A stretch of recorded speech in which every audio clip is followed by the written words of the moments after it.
Hello everyone, welcome to Creative Civil Engineering Coach. In this video, I'll be discussing about 2019 Civil Engineering PGCET question paper. So let's begin with the part 1 questions. Question number 1. Sewage is treated by aerobic bacteria action in oxidation pond.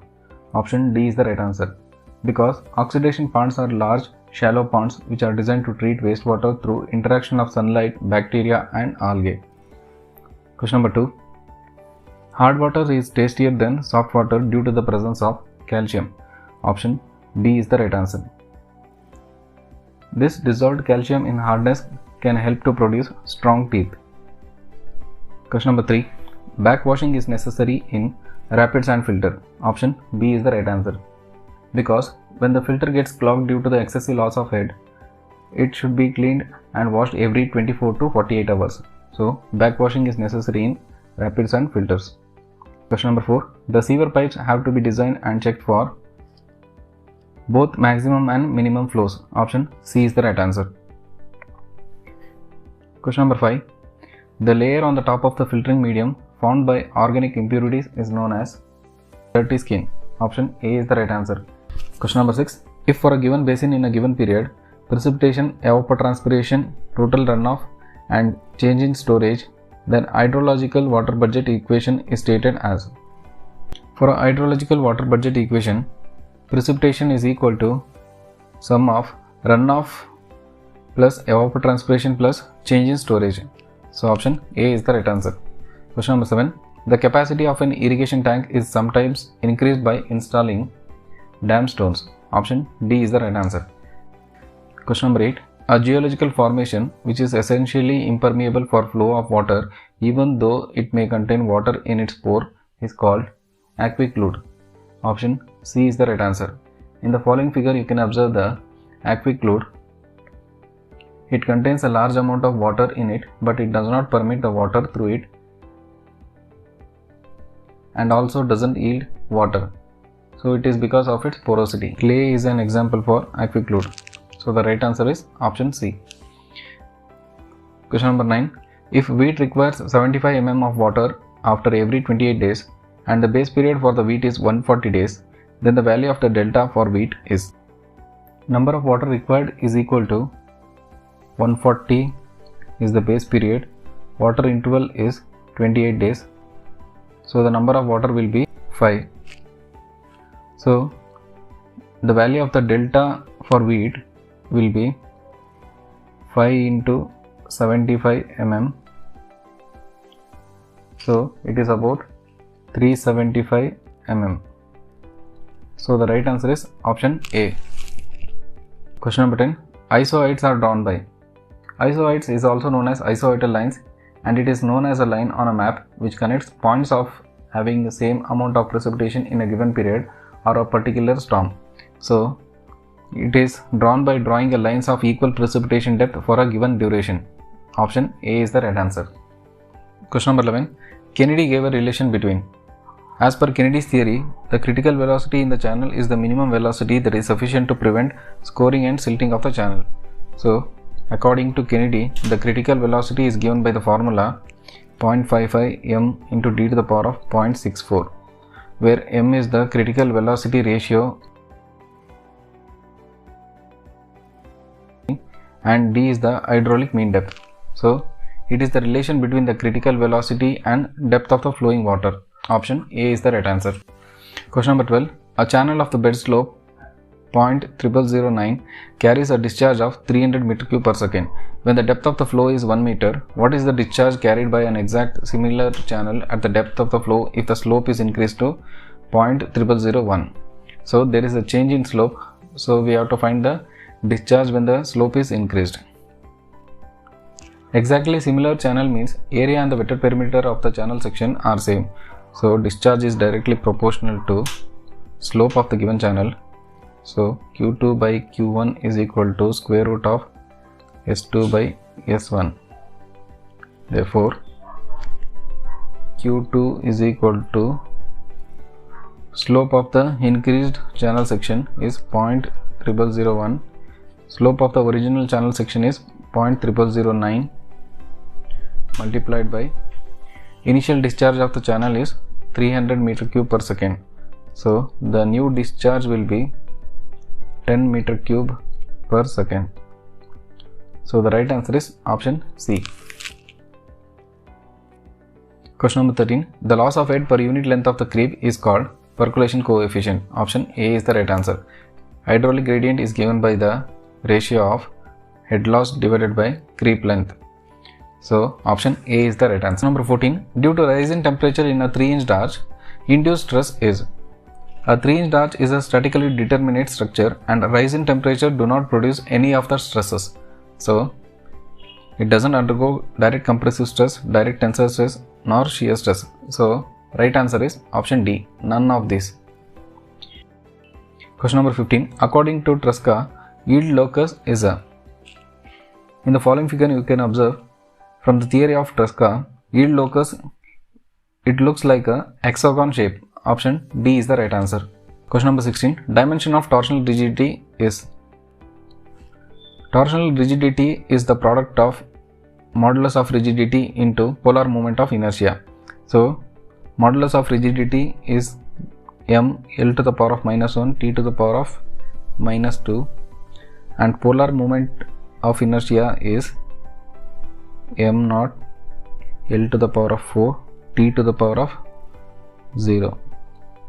So the torsional rigidity will be m L to the power of 3 T to the power of minus 2. So the right answer is option A. Question number 17. Vertical fall in bending moment diagram shows. So let us consider a simply supported beam AB of a span length L which is subjected to a couple action with a central concentrated load F kilonewton. The corresponding shear force diagram is like this, and this is the corresponding bending moment diagram. So here you can observe in the bending moment diagram there is a vertical fall. This is vertical fall. So this represents when there is a couple action at the beam. This is the couple action. So vertical fall in the bending moment diagram shows action of the couple at beam. Option B is the right answer. Question number 18. The bulk modulus of elasticity of a material is twice its modulus of rigidity. The Poisson ratio of the material is. The given condition is modulus of bulk is twice the modulus of rigidity. From the elastic constant relation we know that Young's modulus is equal to 2g into 1 plus mu and 3k 1 minus 2 mu. Since it is depending upon the bulk modulus and modulus of rigidity at equilibrium, 2 times of rigidity modulus into 1 plus mu is equal to 3k into 1 minus 2 mu. The given condition is bulk modulus is twice the modulus of rigidity.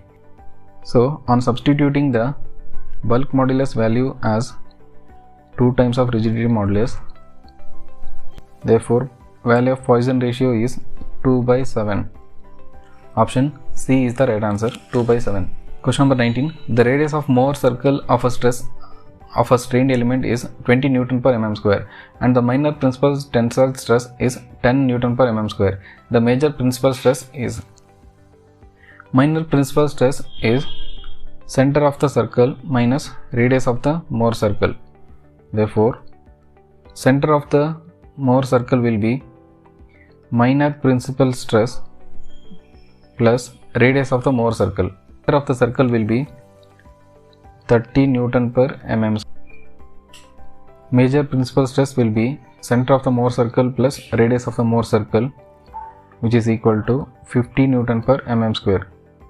Therefore, the major principal stress will be 50 Newton per mm square. Option A is the right answer. Question number 20. A solid shaft of a circular cross section is subjected to a torque T which produces maximum shear stress tau in the shaft. The diameter of the shaft will be. From the torsion equation we know that T by J is equal to tau by R is equal to G theta by L. Since we have to find the diameter of the shaft, it is the relation between T by J is equal to tau by R. R is the radius of the shaft, which is nothing but diameter of the shaft divided by 2. So maximum shear stress is equal to T into D by 2 divided by J is the polar moment of inertia of the shaft.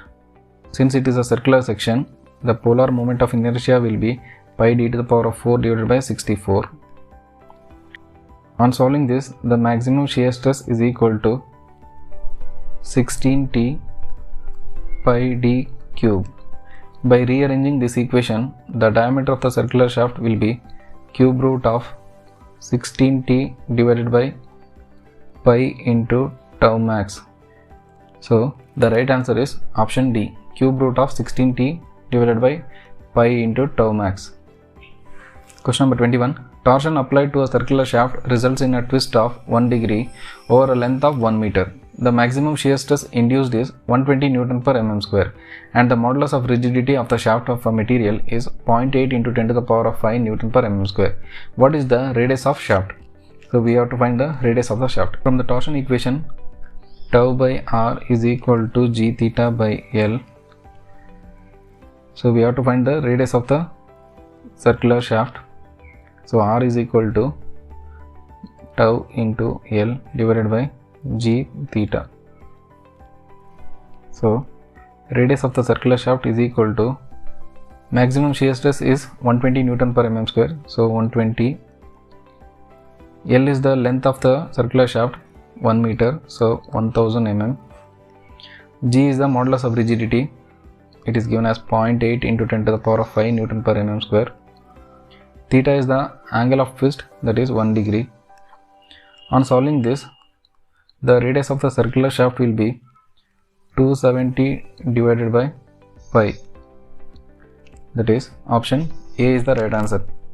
Question number 22. A cast iron cylinder of internal diameter 250 mm and 50 mm thickness is subjected to a pressure of 12 Newton per mm square.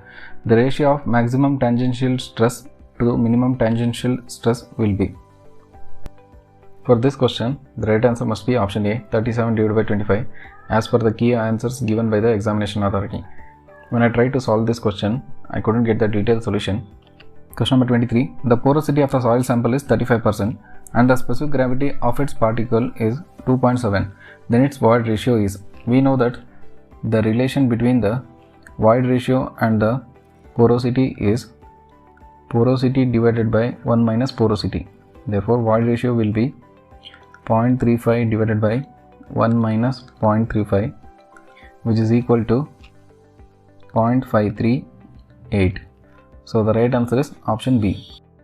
Question number 24. Diagonal compression failure occurs when tau V is greater than tau C max. So option A is the right answer. Diagonal compressional failure is a type of failure that takes place due to crushing of the concrete in the compression zone near the load. Question number 25. Shear span is defined as a zone where shear force is constant. Option B is the right answer. Question number 26. The percentage of the carbon in a standard structural steel is. For a structural steel, the carbon content will be between 0.15 to 0.3%. So, in the given options, the appropriate answer is option D. It is 0.23%. Question number 27. The type of the weld used to join the two surfaces approximately at right angles to each other is known as fillet weld. Option D is the right answer. Question number 28. The discharge of a liquid of a kinematic viscosity 8 cm square per second through an 8 cm diameter pipe is 3200 pi cm cube per second. The type of the flow expected is.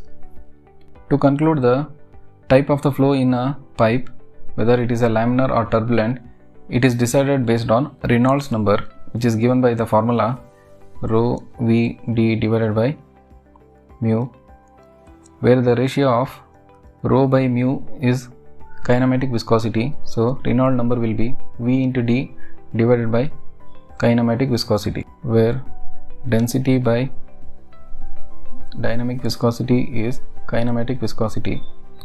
From the discharge relation, we know that discharge is equal to area into velocity. Therefore, velocity of the pipe will be discharge by area of the circular pipe.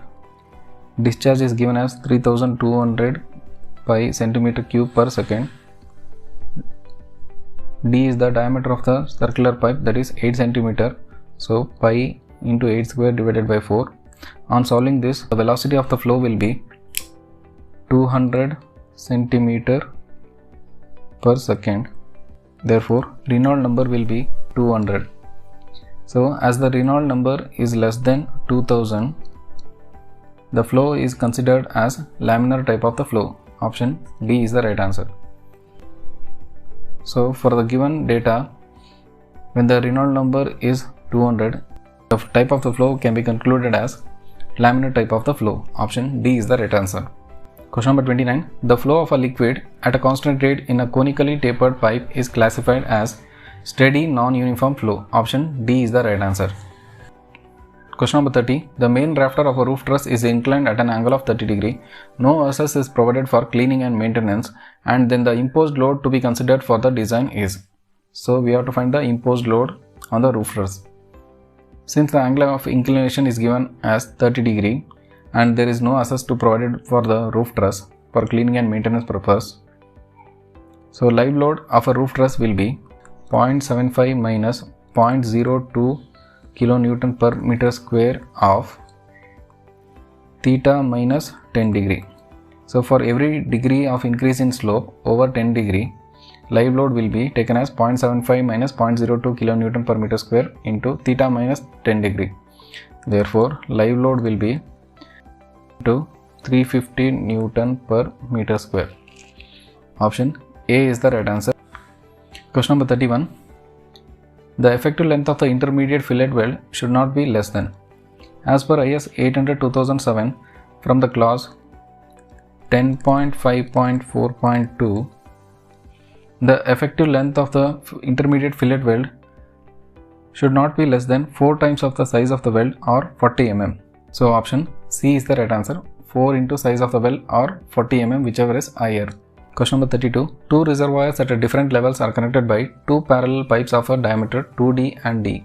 The ratio of flows in the two pipes, larger to smaller, is. So head loss at pipe 1 is equal to head loss at pipe 2. So let us consider this figure where you can observe there are two reservoirs A and B at a two different level with the diameter of the pipe connected in parallel combination.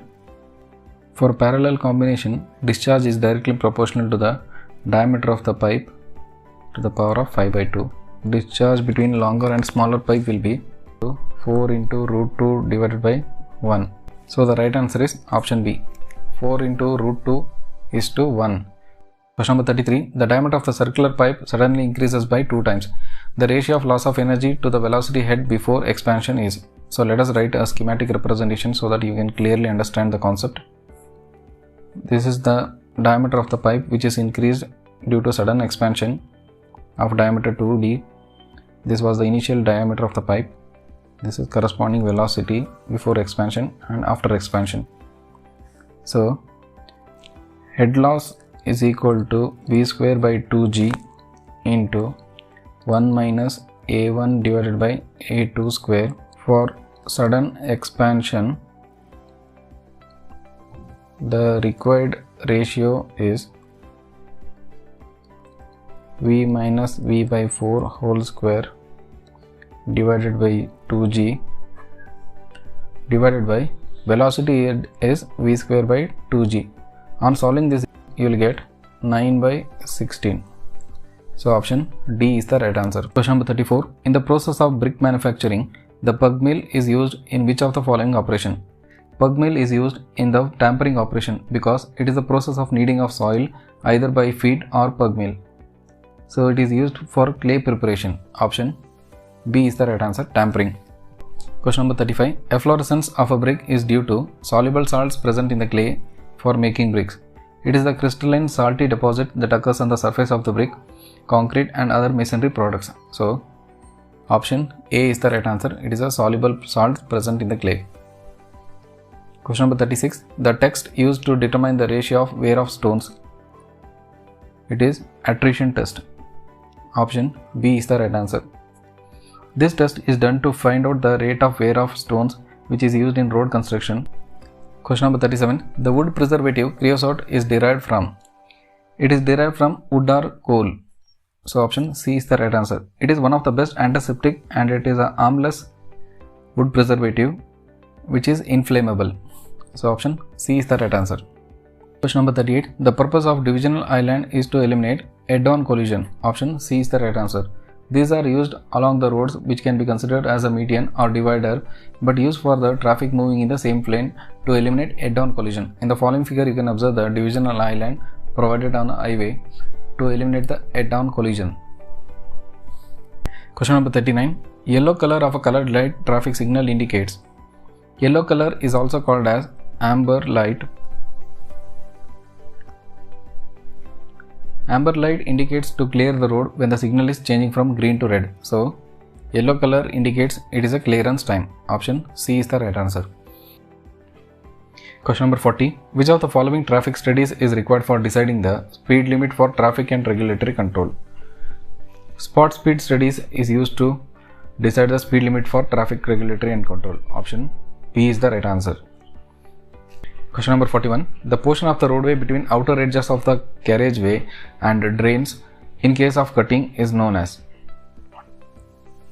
In case of cutting, the outer edges serves as a shoulders as an emergency lane and also acts as a service lane for vehicles that have broken down.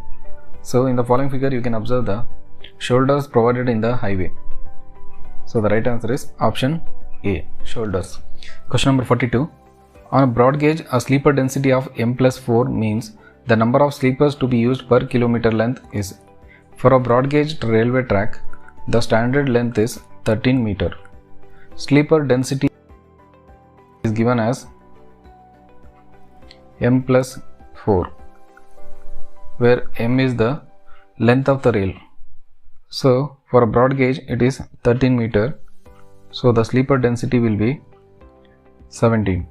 Total number of rails per kilometer length means it is 1000 divided by 13 meter.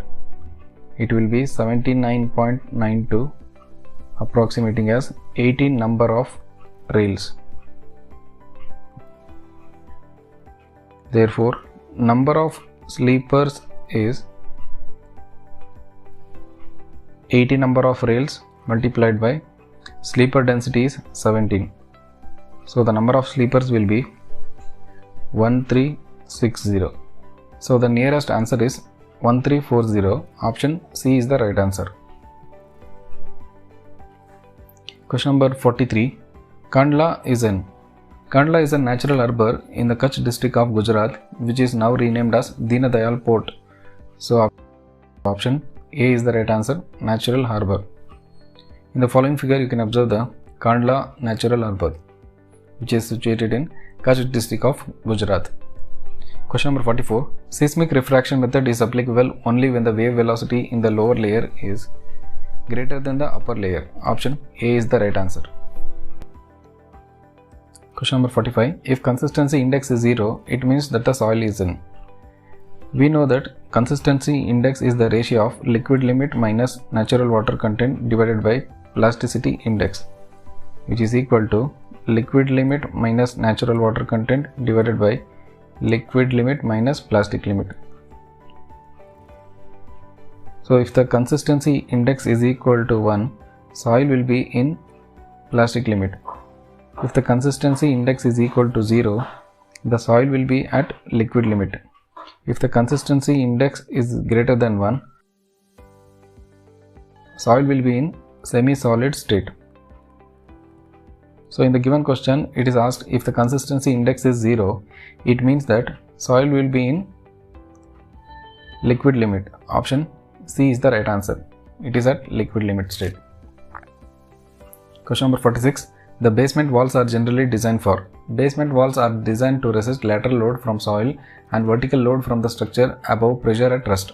So it is designed to pressure at rest. Option D is the right answer. Question number 47. In case of cohesive soil, active earth pressure at top is. So in case of a cohesive soil, the active earth pressure will be minus 2C cot alpha. So right answer is option A. Question number 48. In stability analysis, the term mobilized shear strength is referred as the amount of shear stress or resistance developed due to the load in order to resist the deformation for all the loads less than the maximum possible load or failure is called mobilization. Shear strength, and this mobilized shear strength is equal to applied shear stress. So right answer is option A. Question number 49. The coefficient of active earth pressure for a dense sand is 1 by 3. Then the coefficient of passive earth pressure is given as 1 by 3. We know that the coefficient of passive earth pressure is 1 by active earth pressure, which means that coefficient of passive earth pressure will be 1 divided by 1 by 3, which is equal to 3. So the coefficient of passive earth pressure will be 3. Option A is the right answer. Question number 50. The true color of water is measured on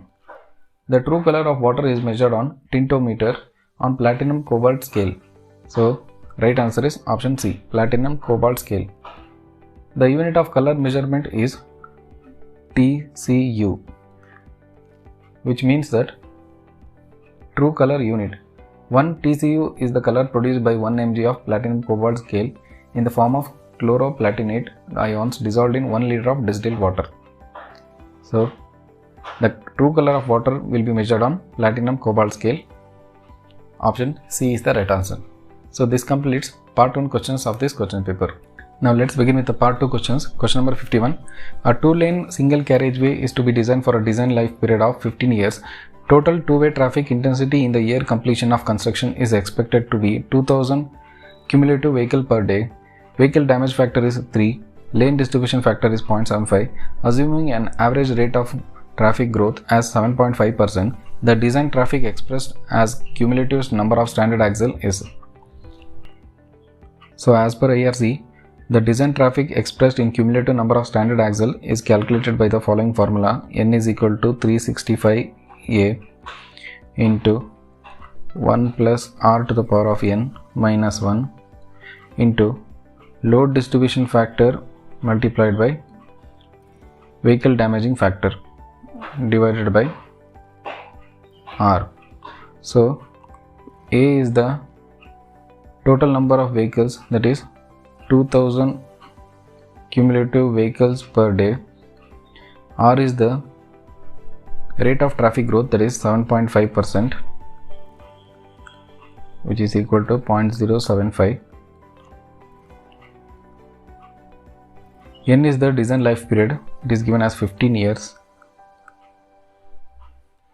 Load distribution factor 0.75. Vehicle damaging factor 3.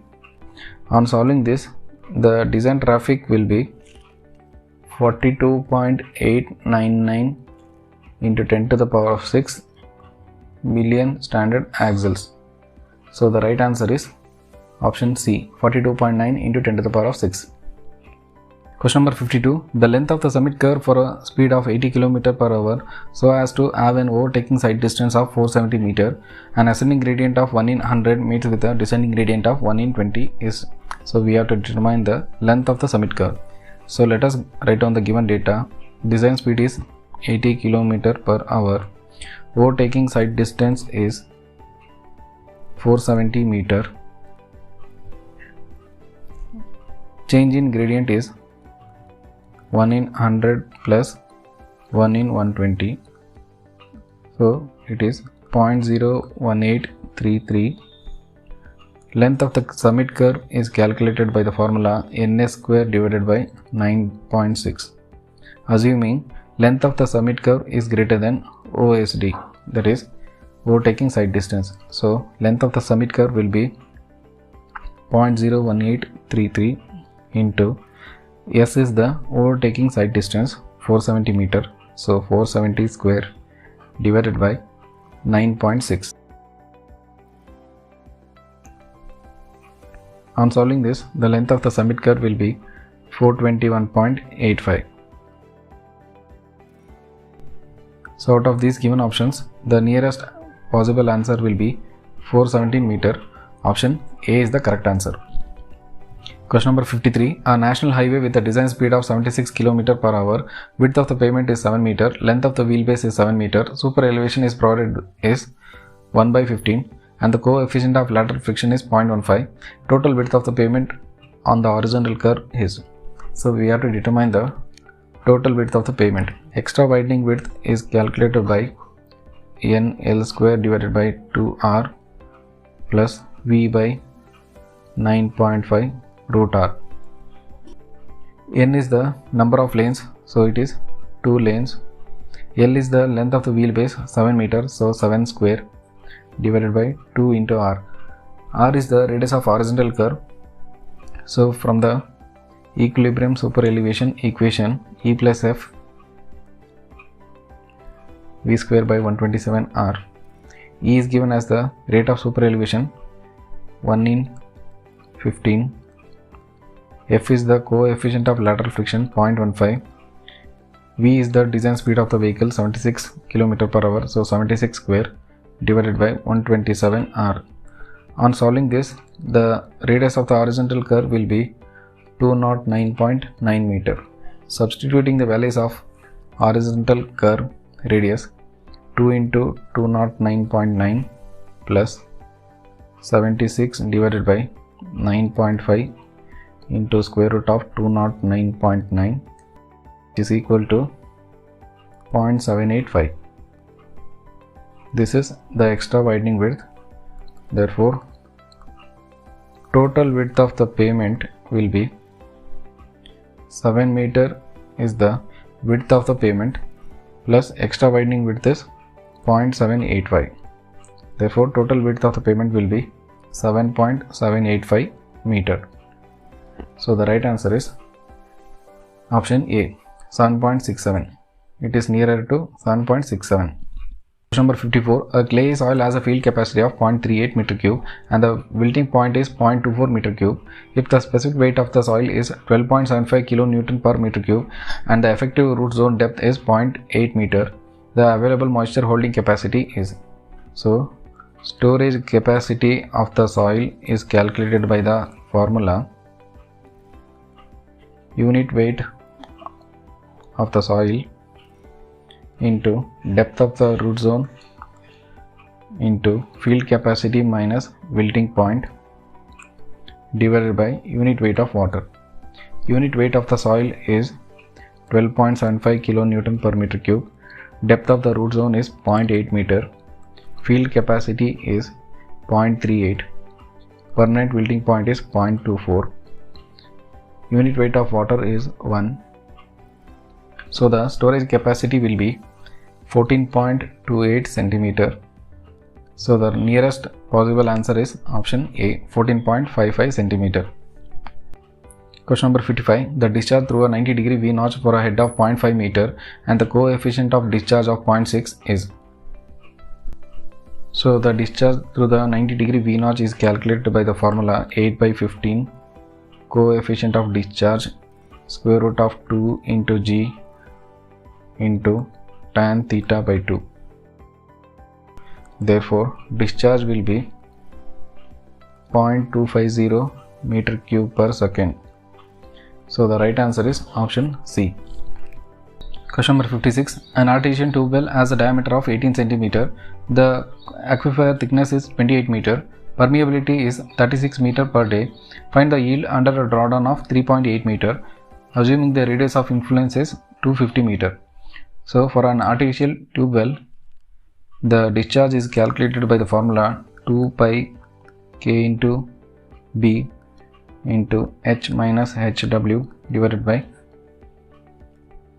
natural log of R divided by RW, where K is the permeability of aquifer 36 meter per day, which is equal to 36 divided by 24 into 60 into 60.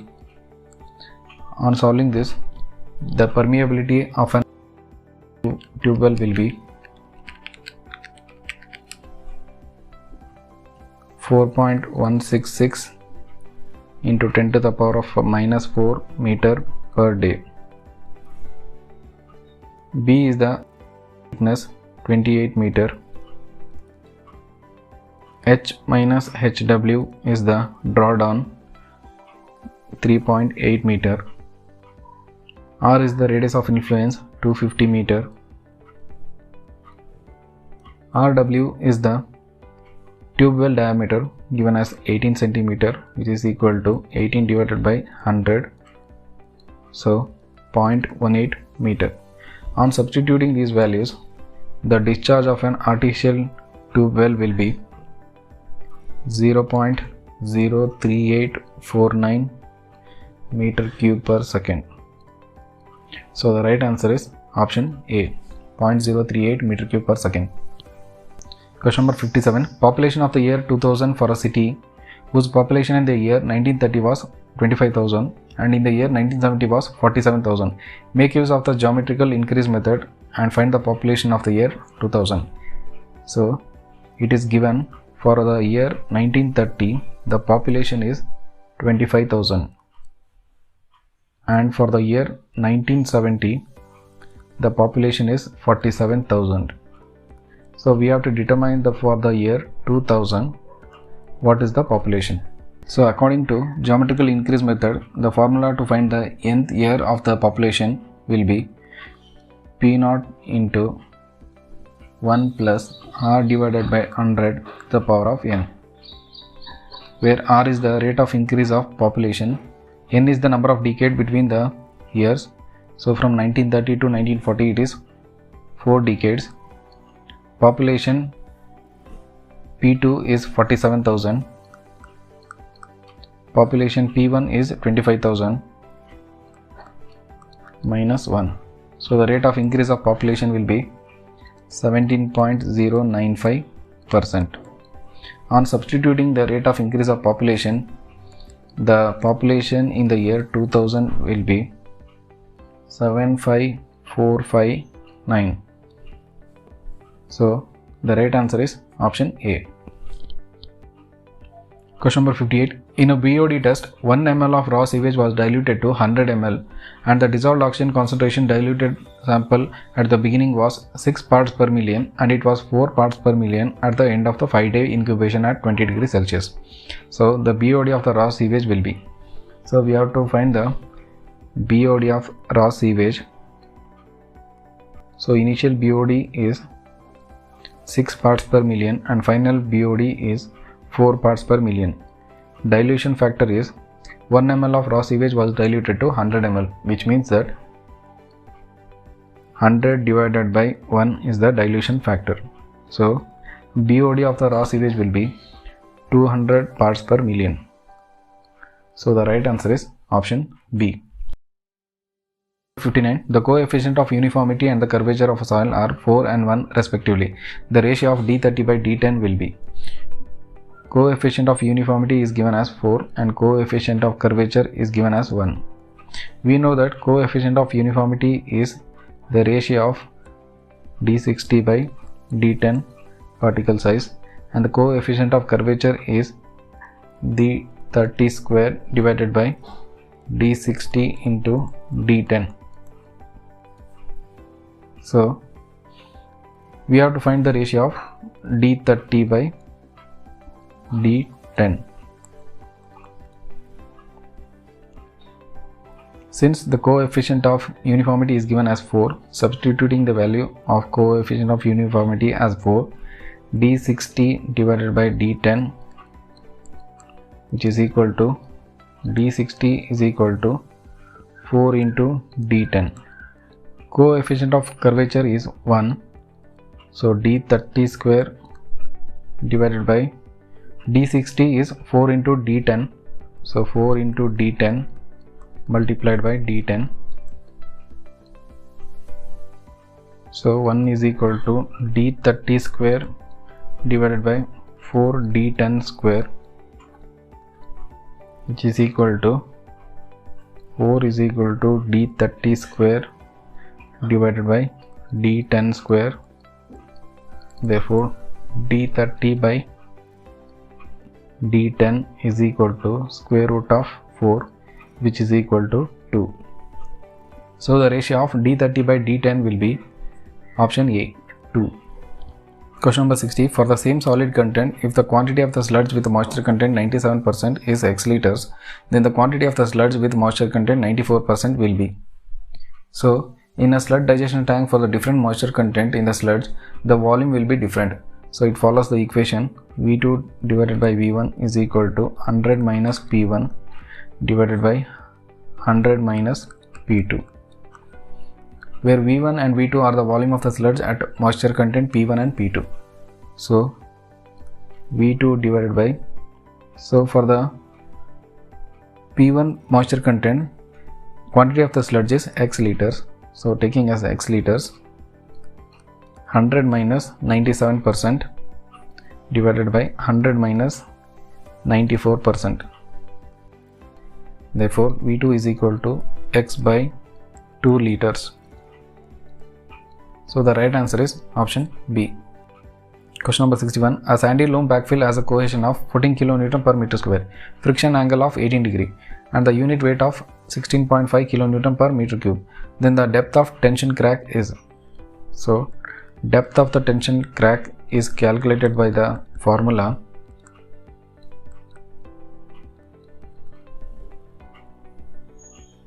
(2c into square root of n phi divided by unit weight), where n phi is equal to tan into 45 degree plus 5 by 2.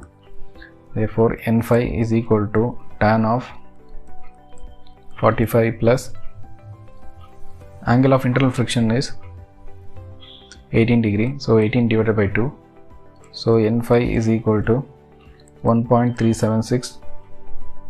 Therefore, depth of the tension crack is equal to 2 into C. C is the cohesion of sandy loam, that is 14 kN per meter square. So, 2 into 14 into square root of n phi is 1.376 divided by unit weight of the soil is 16.5 kN per meter cube. On solving this, the depth of the tension crack is 2.33 meter. So, right answer is option A. Question number 62. Two distance 50 and 80 meters were accurately measured out, and the intercept on the staff between the outer stadia of webs are 0.496 at former distance and 0.796 at latter distance. So, the tachometer constants are. We know that the horizontal distance when measured in tachometer is given by the formula D is equal to KS plus C. Here K and C are the tachometer constants. K is the multiplying constant and C is the additive constant. So, when measured at a former distance of 50 meter, K into staff intercept is 0.496 plus additive constant. Let us consider this as equation 1. When measured at a 80 meter distance, it will be K into staff intercept is 0.796. So, 0.796 plus additive constant. Let us consider as equation 2. On solving this equation, the multiplying constant K will be 100 and additive constant C will be 0.4. So, these are the tachometer constant. So, it is option C, 100, 0.4. Question number 63. A copper bar of 25 cm in length is fixed by means of support at its ends. Support can yield total of 0.01 cm. If the temperature of the bar is raised by 100 degrees Celsius, then the stress induced in the bar for coefficient of linear expansion of a copper bar is 20 into 10 to the power of minus 6 per degree Celsius, and modulus of elasticity of copper bar is 1 into 10 to the power of 6 kg per centimeter square will be. So, we have to determine the stress induced in the copper bar, which is given by the formula. The elongation in the bar due to increase in temperature is calculated by the formula L alpha delta T is the change in temperature and yield amount is delta. So, elongation in the bar is stress divided by Young's modulus of copper bar, which is equal to L alpha delta T minus yield amount, that is delta, which is equal to stress of the longitudinal bar, that is copper bar, will be Young's modulus of copper bar alpha delta T minus delta by L. So stress induced will be 16 into 10 to the power of 2 kg per centimeter square. So the right answer is option D. Question number 64. The discharge per meter width at a foot of a spillway is 10 meter cube per second at a velocity of 20 meter per second. A perfect free hydraulic jump will occur at the foot of the spillway when the tailwater depth is approximately equal to. It is calculated by the formula H0 divided by H1 is equal to minus 1 plus square root of 1 plus 8 F square divided by 2. So H0 divided by 0.5 is equal to minus 1 plus square root of 1 plus 8f. F is the Froude number which is given by the ratio of v square divided by square root of g into y divided by 2. Therefore H0 is equal to 6.14 meter. So the right answer is question number 65. Consider a steady, fully developed turbulent flow in a pipe of circular cross section at high Reynolds number. If the pipe diameter is doubled at a constant flow rate, by what factor does the pressure drop decreases? In a turbulent flow of a circular pipe, the pressure drop is a function of square of velocity. So if the diameter of the pipe is doubled, then pressure drop will be 1 by 16. So it will be decreased by factor of 16. Option B is the right answer. Question number 66. A simply supported beam has an effective span of 60 meter. What shall be the limiting ratio of a span to effective depth as per IS 456-2000? So for a simply supported beam, the basic span by effective depth ratio will be 20. So if the effective span is greater than 10 meter, the L by D ratio shall be multiplied by 10 divided by span length. So L by D ratio will be 20 into 10 divided by effective span. So L by D ratio will be 12.5. So the right answer is option C, 12.5. Question number 67. A square of 4 meter by 4 meter is isotropically reinforced at the bottom. If it is subjected to a working load of 12 kilopascal, including weight, the moment capacity required as per yield line theory is. So as per yield line theory, the ultimate load WU is equal to 1.5 times of 12 kilopascal, which is equal to 18 kilopascal. Therefore, moment capacity will be WL square divided by 24.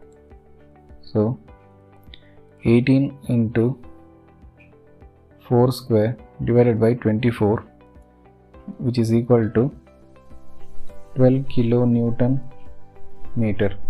Option B is the right answer.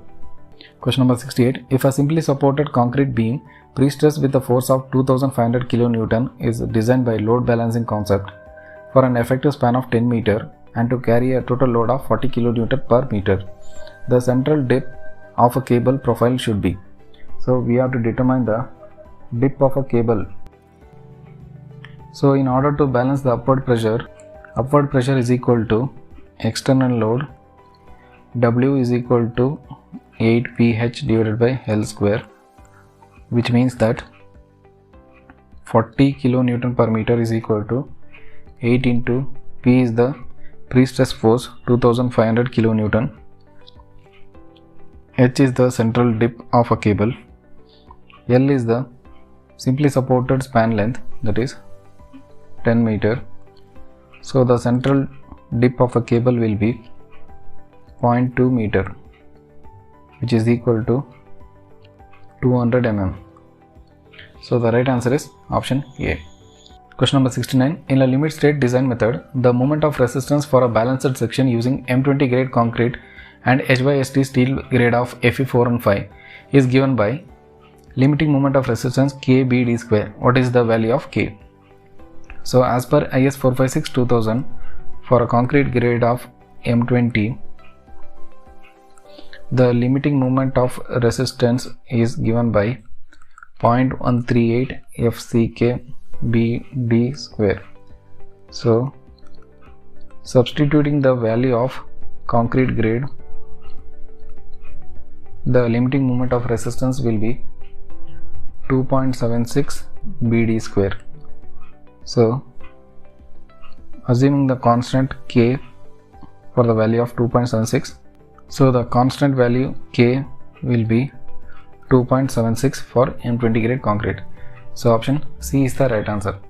Question number 70. Two plates of 40 mm thick and 30 mm thick are to be joined by lap joint using M12 bolts of grade 4.6.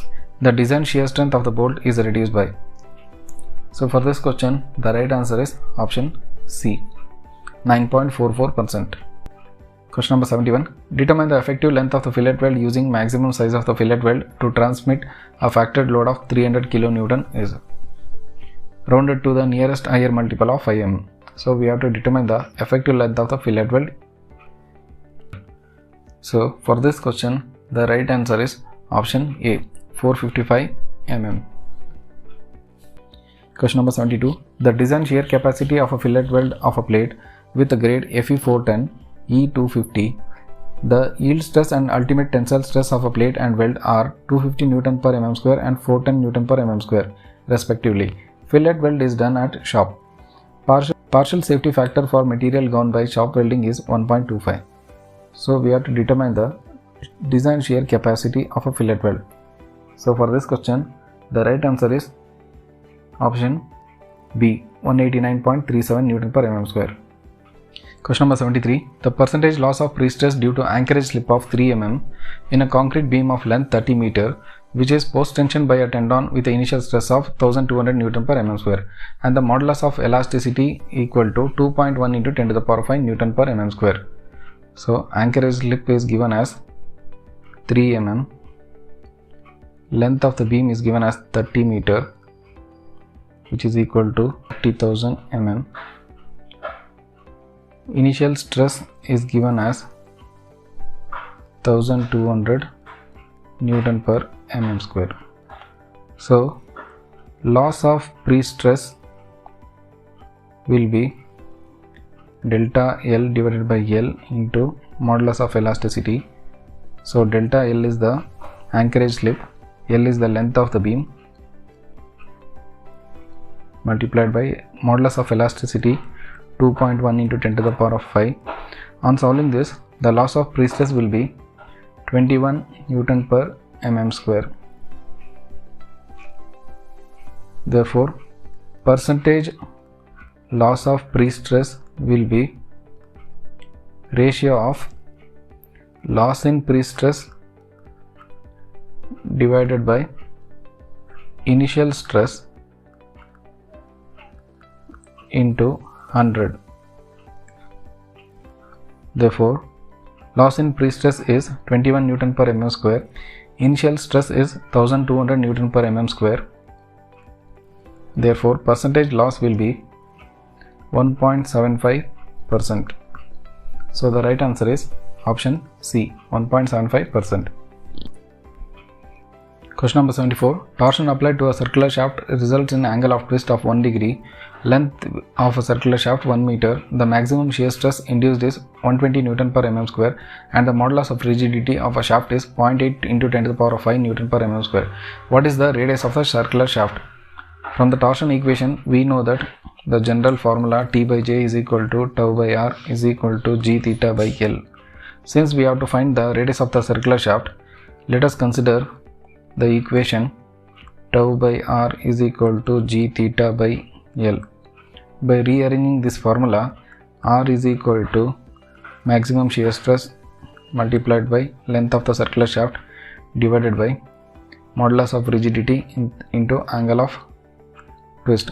So radius of the circular shaft will be maximum shear stress is 120 Newton per mm square. Length of the circular shaft is 1 meter. So 1 into 1000. Modulus of rigidity is 0.8 into 10 to the power of 5. Theta is the angle of twist. So for 1 degree it is pi by 180.